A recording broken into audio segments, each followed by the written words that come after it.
A fundação do Mosteiro do Lourvão data da primeira conquista de Coimbra aos muçulmanos, no ano de 878, século IX. O complexo do Mosteiro do Lourvão, que hoje podemos ver,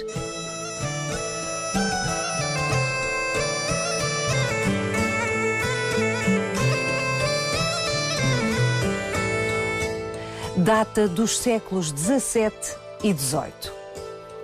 Mas a história que hoje vamos contar aconteceu neste local,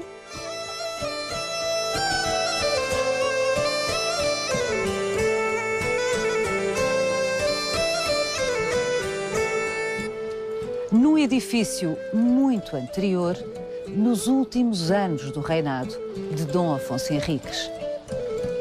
Por isso, temos de começar a contá-la na Torre do Tombo, em Lisboa. É a história dos monges que fizeram estas obras-primas, o Apocalipse do Lourvão e o Livro das Aves do Lourvão. Vai querer saber mais? Venha connosco nesta visita guiada.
Maria Adelaide Miranda, isto é muito emocionante.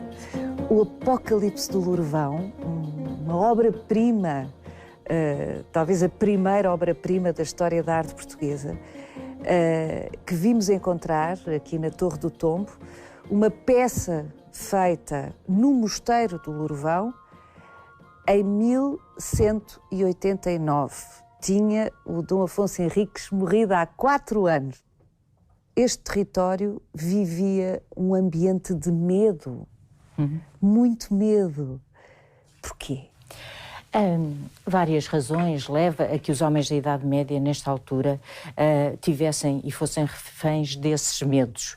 Por um lado, estes mosteiros geralmente eram construídos em locais ermos, com uma natureza que muitas vezes lhe era adversa e, sobretudo, também pelo clima de instabilidade política, das guerras, das fomes, das epidemias. Tudo isso realmente levava a que nas pequenas comunidades monásticas, como esta dos monges de Lourvão, que teriam aproximadamente 16, 17, 18 monges, tudo isso, isolados, todos esses medos se fossem adensando. A acrescentar a essa situação que era muito geral de toda a Idade Média, a situação que se vivia no território português nesta altura também não era fácil. 10 anos antes, através do Tratado de Zamora, finalmente Portugal tinha sido reconhecido pela autoridade papal.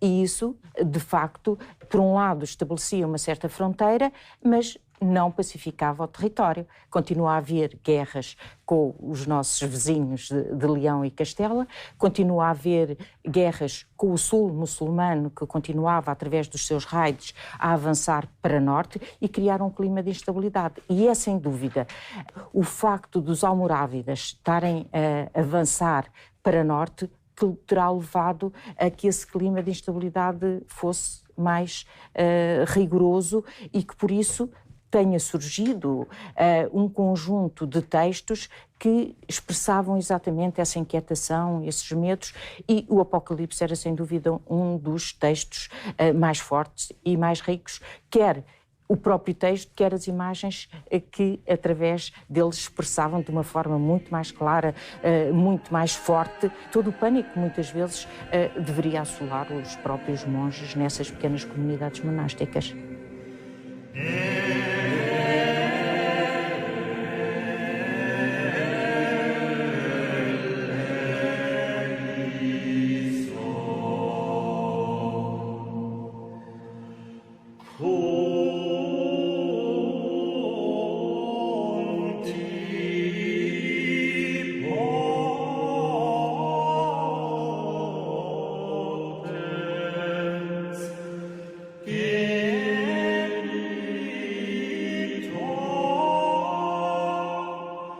Neste fólio, ou seja, a expressão porque designávamos realmente a folha na Idade Média, que tinha um reto e um verso, e estamos exatamente no verso de um fólio, vemos uma das imagens, de facto, mais expressivas, de maior impacto do Apocalipse do Larvão. É o nome porque designamos este manuscrito, que no fundo é um comentário ao Apocalipse românico. Esta imagem é designada por a mulher e o dragão. A mulher aqui simboliza, é uma representação que tem a ver com a simbologia a que todo o próprio Apocalipse estava sujeito, representará a própria Igreja, para uns ou para outros a própria Virgem, e a figura extraordinária e feroz do próprio dragão, com as suas 7 cabeças, como ele é visto na tradição popular, a besta do Apocalipse, o anticristo, as forças do mal, que aparecem aqui com toda a sua pujança, que vão atacar exatamente aquela figura que está bastante pura e ingênua e que tem as estrelas sobre a cabeça e do sol jorram os raios de luz que a iluminam e que tem a seus pés a própria lua. Mais tarde vai dar origem à Nossa Senhora da Conceição. E vemos uma coisa também muito interessante nesta mesma imagem, que é o demónio acorrentado. Por isso, há já... é o demónio aquele. Que está acorrentado. Porquê que é o demónio? Há ali um sinal de que ele está ligado às forças do mal, que é os cabelos encaracolados. Sim. Curioso, esta forma de cabelos encaracolados está na Idade Média ligada a forças malévolas. Por isso, ele está, de facto, acorrentado, mostra que nesta luta entre o bem representado pela própria Igreja e o mal pela própria besta Apocalipse, há realmente o demónio que está acorrentado durante 1000 anos. Há sempre aqui no Apocalipse a ideia de qualquer coisa de interno em que as forças do bem e o mal estão em luta. Por isso, para além da representação da imagem da mulher, da própria besta em todo o esplendor das próprias forças do mal, há depois uma forma de salvação, porque diz o texto que a mulher estava grávida e chorava com as dores de parto. E vemos que para lá do mal do dragão está uma figura que leva realmente o bebé, que exatamente seria, se quisermos ligar à própria história, poderia ser o Salvador. Por isso é uma imagem riquíssima de significados. E há outra imagem que a Maria Adelaide Miranda me chamou a atenção. Eu vou pedir à Cristina o favor de nos-la mostrar, que é uma imagem onde se vê que estas figuras provocavam tanto pavor em quem as via também, exato, não é? Que... É esta. É muito interessante. Aqui temos uma outra imagem, é realmente a abertura da 7ª trombeta, com o anúncio de todos os males que adviriam à humanidade, e é curioso que, provavelmente, não sabemos se no tempo dos monges, das monjas, o facto é que não é só esta imagem que nós aqui vemos, mas podíamos repetir em numerosos exemplos. Há, de facto, uma tentativa de apagar os rostos das forças do mal, numa tentativa de exorcizar o próprio mal, o que mostra o que seria este ambiente de medo. E o que mostra o poder das imagens. O poder sugestivo das imagens, exatamente. É? E portanto, o que elas significavam. Monge ou monja terá raspado a boca da representação do mal. Exatamente.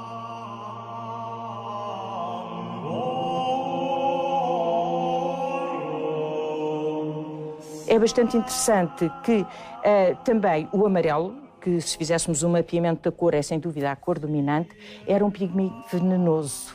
Isto era venenoso? É exatamente. Então se alguém tocasse e metesse a mão na boca, podia morrer? Exatamente. Ainda hoje, o próprio, para se manusear este pigmento, tem que ser com muito cuidado, porque então de facto ele é venenoso. Então os restauradores aqui da Torre do Tombo têm que ter muito cuidado a manusear estes manuscritos. Hoje incrível.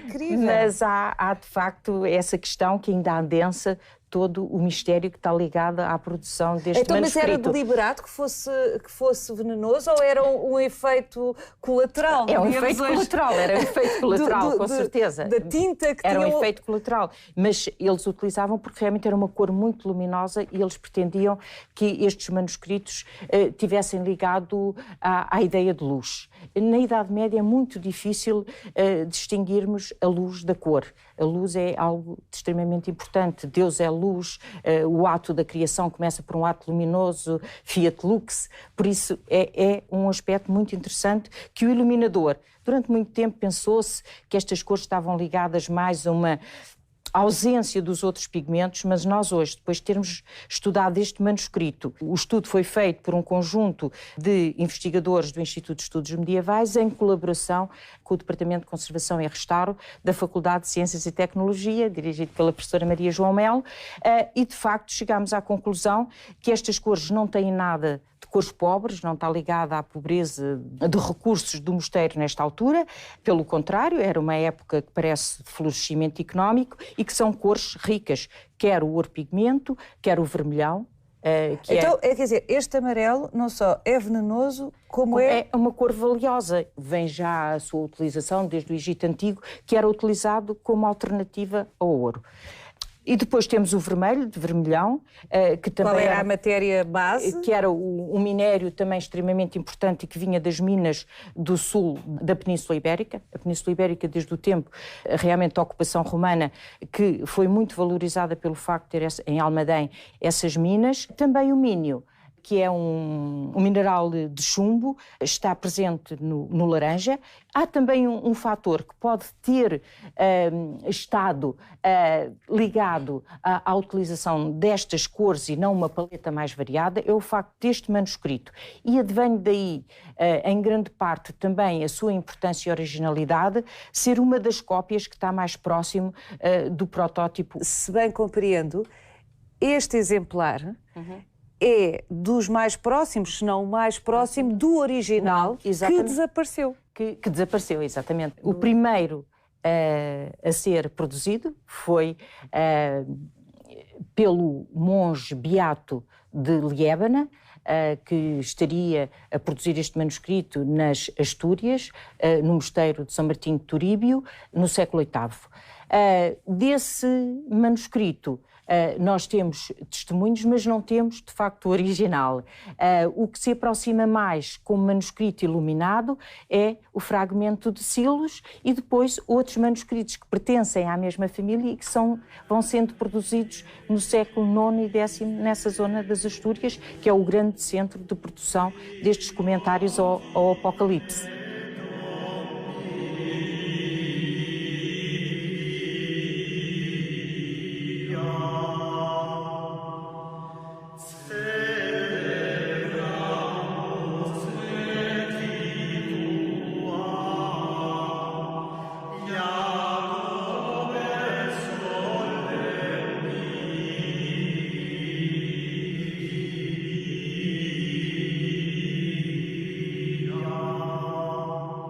É uma longa sucessão de citações. Exatamente. De citações e de remissões intestinas, não é? Exatamente. Estes livros não havia o sentido de autoria como nós temos hoje. Ia-se buscar vários textos para compor depois o texto final que se queria apresentar. Falando em cópia, talvez convenha irmos à fonte maior, à primeira, que é o próprio, segundo reza a tradição, João Evangelista, que foi quem terá escrito o texto do Apocalipse, que entra no conjunto de textos que compõe a Bíblia. É o último livro de Bíblia. E João, que alguns consideram que seria o próprio apóstolo, ele teria escrito quando estava exilado, exatamente num clima de perseguições. Isso é interessante porque o Apocalipse surge sempre ligado a períodos de luta ideológica ao longo dos tempos, e João estaria de facto exilado na ilha de Patmos, e é quando ele tem uma revelação, porque o que ele faz é revelar a palavra divina. Por isso é que este tom épico todo o próprio Apocalipse está ligado a esse tipo de literatura, que é uma literatura de palavra revelada, onde está consignado uma luta entre o bem e o mal, que há de varrer toda a história da humanidade e que acabará com a construção da Jerusalém Celeste. Por isso, tudo aquilo, e nós poderemos ver depois através do livro as grandes etapas da história que ele constrói e que vão terminar exatamente na edificação da Jerusalém Celeste, da vitória do bem sobre o mal.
Bom, está na altura de passarmos aqui do Apocalipse do Lourvão para o livro das aves do Lourvão. Outra preciosidade, precisamente no mesmo tempo. Cristina, pode ajudar-nos aqui? A Cristina é fundamental. Estamos na Torre do Tombo, o cofre forte da memória da nação e estes tesouros, para serem tão bem conservados como são, requerem todos estes cuidados.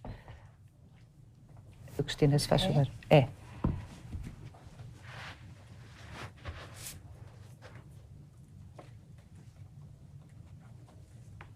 O Livro das Aves é um manuscrito que tem funções diferentes do Apocalipse, que é um comentário bíblico. Este livro é um livro, podemos chamar de edificação espiritual, ou seja, ele era escrito, no fundo, para dar aos monges um modelo de comportamento. E esse modelo de comportamento... Portanto, era uma espécie de código moral? Exatamente, de código moral que tinha nas aves a metáfora, o sentido alegórico e metafórico do que deveria ser o comportamento dos homens. E neste caso dos monges. Temos um livro das aves produzido no Lourvão, um livro das aves produzido em Alcobaça e um livro das aves produzido no Mosteiro de Santa Cruz de Coimbra. E todos eles mostram algumas ligações entre si. Há particularidades na produção da iluminura aqui no Lourvão, em Santa Cruz e em Alcobaça. Não podemos falar propriamente de uma escola. A característica mais importante deste manuscrito é que ele apresenta um programa iconográfico em que todos os aspectos do texto que são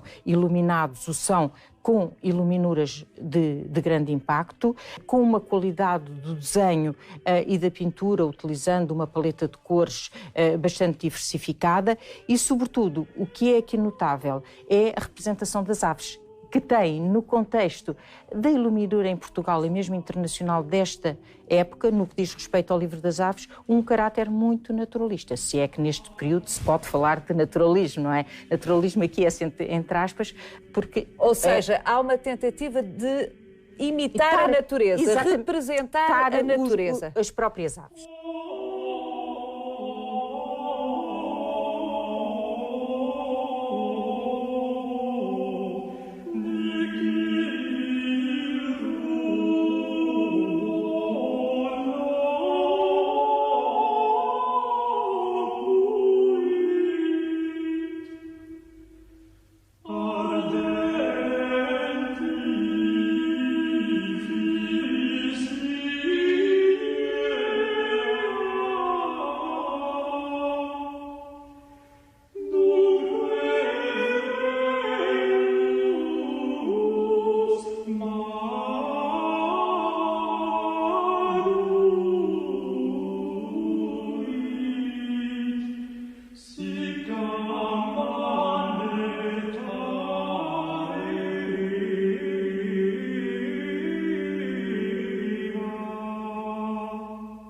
Há uma intenção claramente pedagógica e moral, no livro das aves. Claro, de dar moralizante. modelos de comportamento através das qualidades e dos defeitos que as próprias aves apresentavam. É curioso porque este livro é muito rico do seu ponto de vista também textual. Ele aproveitava toda a tradição dos antigos fisiólogos romanos, alguns são atribuídos ao próprio Aristóteles, em que eram registados e classificadas as aves. E eram-lhes dadas, depois, com o tempo, foram-lhes dando progressivamente determinadas qualidades morais. E é isso depois que o cristianismo vai aproveitar nos primeiros fisiólogos e que depois o Hugo de Folhete vai retomar e vai escrever este belo texto, mas com a preocupação de ligar o texto às imagens para que fosse mais claro para todos os que pudessem ter acesso ao livro. E no Lourvão houve mais essa preocupação, que é ligar as imagens à natureza que as pessoas podiam observar à volta. Exatamente. Vamos até ao Mosteiro do Lourvão, fisicamente, vamos fazer-nos à estrada. O que é que acha, professora? Sim, muito bem. Vamos lá.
Maria Adelaide Miranda, aqui estamos no claustro do Mosteiro do Lourvão. Fizemos cerca de 2 horas e pouco de Lisboa até aqui. Um claustro de final dos anos 600, século XVII. O Mosteiro do Lourvão que vemos hoje na maioria dos edifícios é século XVIII, portanto não tem rigorosamente nada a ver com o mosteiro onde viviam os monges que produziram os maravilhosos manuscritos que estivemos a ver, o Apocalipse do Lourvão e o Livro das Aves do Lourvão.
Como é que era o mosteiro onde eles viviam? Nós não temos dados muito seguros da própria construção do mosteiro, nem sequer dados documentais da sua fundação.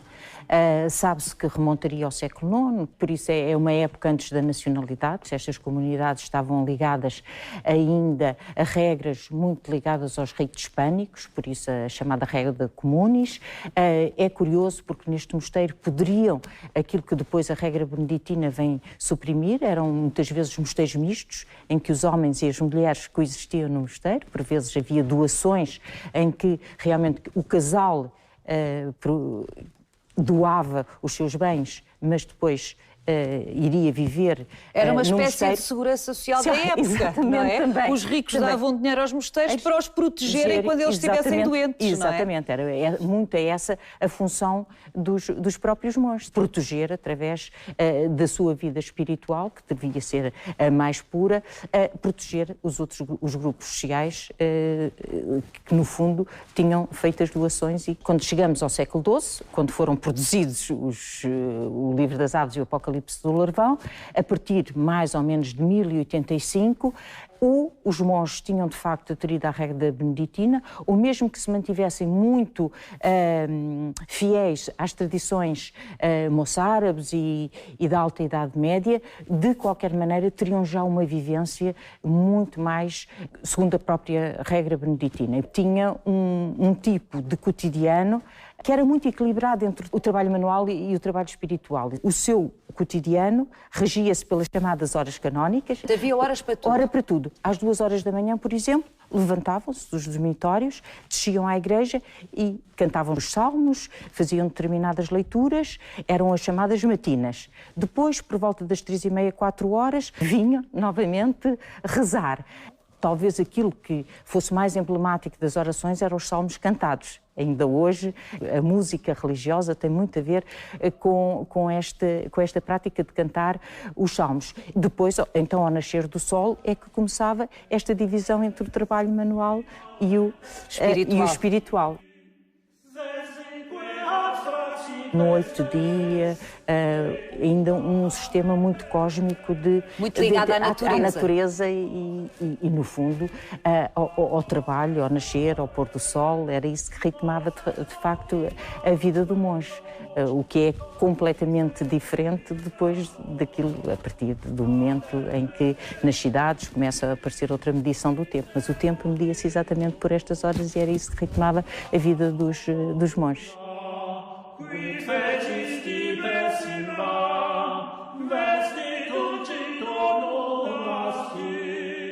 A produção do manuscrito era uma coisa bastante complexa, porque dependia do encomendador, que era muito importante, quem encomendava, com que razão, com que função é que ele encomendava esse manuscrito, e depois de quem o produzia.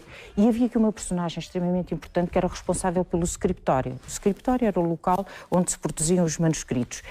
E esta personagem dentro do mosteiro era extremamente importante, porque era ele que fazia a divisão do trabalho, havia os exemplares que eram precisos para ser copiados, e por isso organizava o trabalho e tinha um papel decisivo. Os monges iluminadores seriam, sem dúvida, dos mais cultos, porque vimos nos códices a regularidade da escrita, a qualidade da iluminura, era algo que fazia de monges com uma sensibilidade especial e também com uma cultura, porque muitas vezes eles, embora não fosse obrigatório que soubessem ler, porque eles tinham um exemplar que copiavam, mas geralmente seriam, sem dúvida, num escritório, seriam os mais cultos, aqueles a quem eram dadas essas tarefas da iluminura. Porquê é que o Livro das Aves é pequenino e o Apocalipse é um livro tão maior? O aparato dos livros estava ligado às suas funções e havia livros para leitura coletiva e livros para leitura individual. O Apocalipse do Larvão era um livro que era lido no refeitório e sabemos mesmo que a partir do 4º Concílio de Toledo ele é livro de leitura obrigatória da Páscoa ao Pentecostes. Por isso era um livro para ser lido em púlpito para os monges que estavam na sala das refeições. Já o Livro das Aves é um livro de leitura individual, um livro de espiritualidade, e daí que as suas dimensões sejam mais reduzidas e esteja adaptado a uma leitura individual.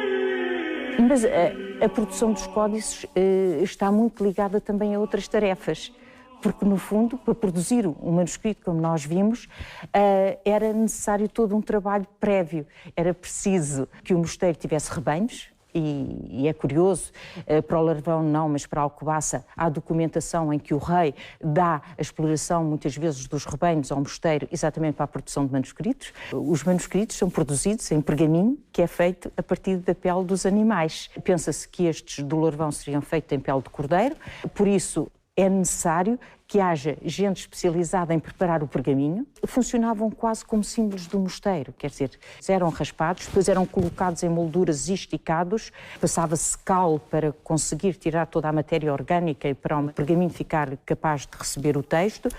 Por isso há uma divisão de trabalhos, desde tratar dos rebanhos, tirar as peles, preparar, mais tarde aos pergaminheiros, já propriamente no mundo laico, de profissionais, onde se abasteciam depois um conjunto de escritórios, mas aqui, dentro dos mosteiros, eram realmente aos monges. E se eram só, como disse a Maria Adelaide Miranda, se eram só entre 16 a 18 monges, aqui no século XII, evidentemente o edifício seria incomensuravelmente mais pequeno, exatamente. Não é?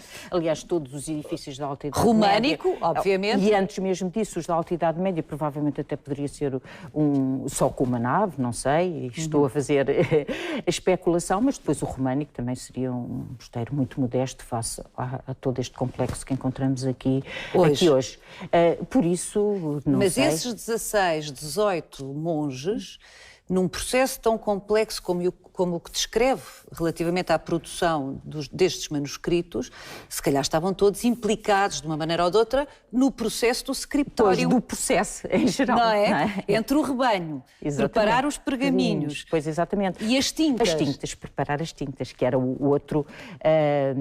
outra função extremamente importante e até que exigia um alto grau, diríamos nós hoje, de tecnologia, não é? Exatamente. Por isso, extrair os pigmentos, não é? Construir as tintas, ver os tempos das moagens dos pigmentos, que era extremamente importante para o brilho das cores, fazer com os ligantes, misturar as cores, tudo isso eram processos que pressupunham até, para além da própria tecnologia de produzir a cor, o conhecimento de tratados, muitas vezes, de tratados de iluminura. Por isso havia tratados que corriam. Nós depois, na época românica, conhecemos alguns que ficaram, que são mais emblemáticos, como do monge Teófilo, mas muitos outros circularam e que os monges... Que, no fundo, eram explicações de como fazer. De como fazer as cores. É extraordinário pensar, de facto, como estas iluminuras estão relativamente incómodas, ainda que muito bem tratadas, mas... Há quase 1000 anos. Exatamente, e as cores mantêm-se brilhantes e nós pensamos com uma cor muito aproximada à que vemos hoje. E depois é muito interessante porque, como vimos nos dois exemplares, as cores brilhavam e temos que ver que o homem da Idade Média também tinha outra forma de ver as cores, por isso era a luz das velas, exatamente. Havia uma outra forma. Isto devia ser gelado para os nossos critérios hoje. Uma coisa interessante é que geralmente o scriptório ficava perto das cozinhas e por duas razões. Porque ficava perto da água, e era preciso para a produção das cores, mas também por causa do calor, para os monges de inverno se poderem aquecer, porque senão, e eles queixam-se muitas vezes nos tais colofons, do frio que passavam, e dizem muitas vezes para os leitores rezarem por eles e reconhecerem aquele trabalho árduo, e depois ainda tínhamos a encadernação, por isso o livro era considerado realmente um objeto extremamente precioso, era... no fundo, como vimos, a tal palavra divina que era preciso preservar, e daí que o livro fosse encerrado numa encadernação, com tábuas, fechos, broches.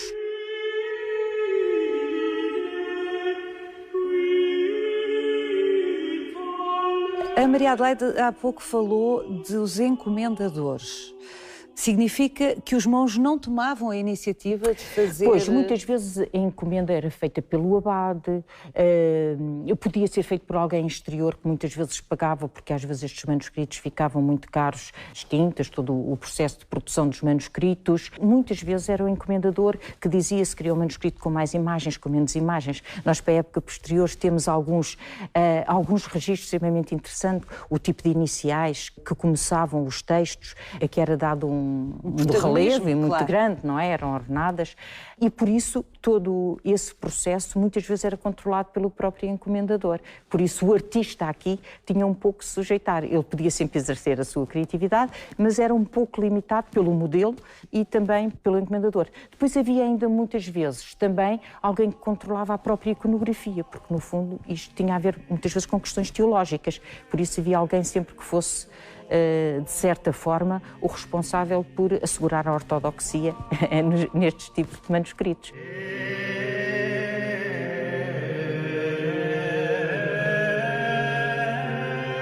No conjunto dos manuscritos do Larvão não temos praticamente identificações, porque este trabalho era também considerado um trabalho anónimo. Eles consideravam-se que era um trabalho de louvor a Deus, qualquer coisa. Havia um pouco essa ideia, não sei se com muita razão, mas que de facto era um trabalho anónimo e que o monge mais não fazia do que traduzir e exprimir a palavra divina. Por isso não se poderia identificar. O certo é que no mundo românico há muitos que se identificam e outros até que fazem o seu autorretrato e que se têm... Mas não nestes manuscritos. Não nestes manuscritos. Sempre modestos, os portugueses.